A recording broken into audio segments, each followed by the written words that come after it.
HIV তথা AIDS সম্পর্কে সাধারণ মানুষদের সচেতন করতে একটি স্বেচ্ছাসেবী সংস্থার পক্ষ থেকে সচেতনতা শিবিরের আয়োজন করা হলো হরিরামপুরের মহেন্দ্র উচ্চ বিদ্যালয়। বৃহস্পতিবার এই সচেতনতা শিবিরে প্রদীপ জ্বালিয়ে আনুষ্ঠানিক উদ্বোধন করেন হরিরামপুর হাসপাতালের আইসিটিসি কাউন্সিলর পার্থ সরকার। সঙ্গে উপস্থিত ছিলেন বিশিষ্ট সমাজসেবী বিপ্লব রায় এবং মাধাই সরকার সহ অন্যান্যরা।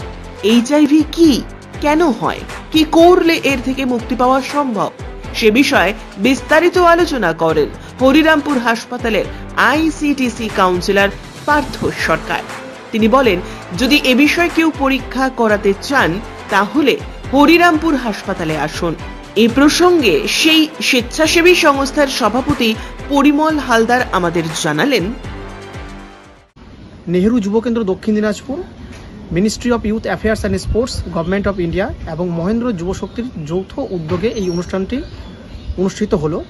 আর অনুষ্ঠানের শুভ সূচনা করেন পার্থ সরকার, আইসিটিসি কাউন্সিলর, হরিরামপুর হাসপাতাল।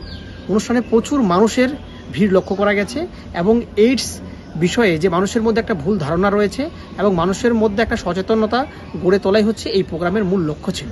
ধন্যবাদ। হরিরামপুর থেকে শুভময় ঘোষের প্রতিবেদন, নিউজ টুডে।